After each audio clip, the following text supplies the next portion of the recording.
שלום, איך קוראים לך? אלכס. אלכס. תגיד לי, אתה קנית את המוצר של מולטי שאואר?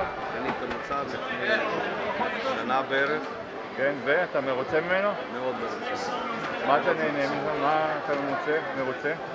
א', לא נסתם. לחץ מים כאילו טוב תמיד. מה לחץ מים בצינור, לחץ מים מתאים, ואני אוהב שתמיד מתקלח בלחץ חזק. אבל אתה מקבל לחץ טוב. מקבל לחץ מצוין. חוץ מלחץ טוב, יש לך מצבים? אתה משתמש במצבים? משתמש בהכל. במצבים? כן. ואתה נהנה? פעם אתה יכול לעשות מסאז', פעם רגיל, וזה? כלומר, מבחינת ההרגשה היא הרגשה מאוד טובה. מאוד טובה. כן. מאוד טובה. וגם מורגש חיסכון במים. וזהו, ואתה רואים את החיסכון במים. רואים את החיסכון במים. למעשה מה שיש לך גם חיסכון בחשמל, אבל קשה לראות את זה. זה חוסך מים חמים. אני משתמש באטמור, אז כן יש גם חיסכון בחשמל. יש לך גם חיסכון בחשמל. כי עם ידית רגילה, אני צריך להפעיל גם את הדוד לפני זה, לפני שמכניס את האטמור.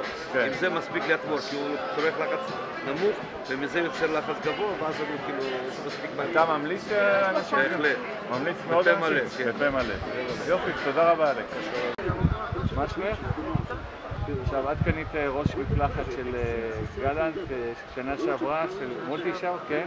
עמדתי שם בכניסה. נכון, עמדנו בכניסה, ואת ועוד 900 אנשים קנו, אבל כן, אנשים מאוד מרוצים מזה. את מרוצה מהראש הזה? אני מאוד מרוצה. יש לך, את מקבלת זרם טוב? זרם נפלא, לא משפריץ לכל עבר, כן. לא נסתם מאבנית. לא נסתם מאבנית. זאת אומרת, חוויית הרחצה היא חוויה טובה.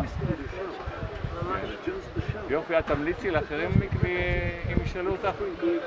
כן? כלומר, מי שישאל אותך, תמליצי למוצר הזה, כי יש לנו התנסות מאוד טובה. תודה רבה לך.